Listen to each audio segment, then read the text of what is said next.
Tughlakabad railway colony के लोको training centre में quarantine centre बनाए जाने पर उत्तर रेलवे कर्मचारी यूनियन ने ऐतराज जताया है। यूनियन के नॉर्दर्न रेलवे के महाप्रबंधक को इस संबंध में पत्र भी लिखा है। यूनियन के महामंत्री श्याम ठाकुर ने बताया कि इस पत्र में यूनियन की ओर से कहा गया है कि लोको ट्रेनिंग सेंटर में क्वारंटाइन सेंटर बनाए जाने पर रेलवे कॉलोनी में कोविड-19 फैलने का खतरा बना हुआ है। यूनियन ने इस बात पर भी चिंता जताई है कि इस क्वारंटाइन सेंटर में बड़ी संख्या में तबलीगी जमात के लोग हैं। इनकी हरकतें परेशान करने वाली हैं। जमात के लोग इधर उधर थूक रहे हैं। उनकी इन हरकतों से रेलवे कॉलोनी में भी कोरोना वायरस फैल सकता है। रेलवे कॉलोनी में बड़ी संख्या में रेलवे कर्मचारियों का परिवार रहता है।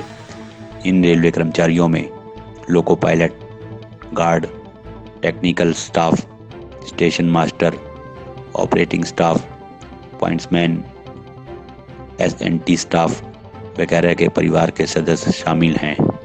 ये रेलवे स्टाफ देश में छाए संकट की इस घड़ी में पूरी मुस्तैदी के साथ अपनी ड्यूटी दे रहे हैं। अगर क्वारंटाइन सेंटर में रखे गए लोगों की वजह से किसी रेलवे स्टाफ या उसके परिवार के किसी सदस्य को कोविड-19 होता है तो ऐसे में रेलवे ड्यूटी प्रभावित होगी। यूनियन ने इस बारे में आवश्यक कदम उठाने और लोको ट्रेनिंग सेंटर के साथ साथ रेलवे कॉलोनी को भी सैनिटाइज करने की मांग की है। आपको बता दें कि तुगलकाबाद रेलवे कॉलोनी स्थित लोको ट्रेनिंग सेंटर में बनाए गए क्वारंटाइन सेंटर में 77 विदेशियों को रखा गया है। इनमें से 7 चीन के नागरिक हैं जो तबलीगी जमात निजामुद्दीन मरकज में ठहरे हुए थे। इन सभी को विशेष निगरानी में रखा गया है। निजामुद्दीन मरकज से 97 लोगों को मरकज से लाकर तुगलकाबाद रेलवे कॉलोनी के क्वारंटाइन सेंटर में रखा गया था। यहाँ क्वारंटाइन किए गए 97 में से 77 विदेशी हैं जो कि चीन, ऑस्ट्रेलिया, फिजी, म्यांमार और तजाकिस्तान के हैं। इनके अलावा 20 भारतीय हैं जो कि असम के रहने वाले हैं।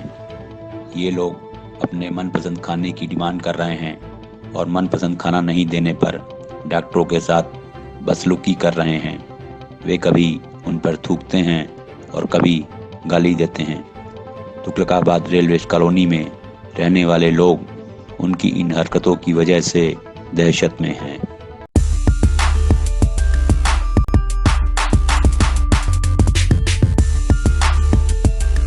Dr. Kuljinder Sodhi is one of the best cancer specialists in India.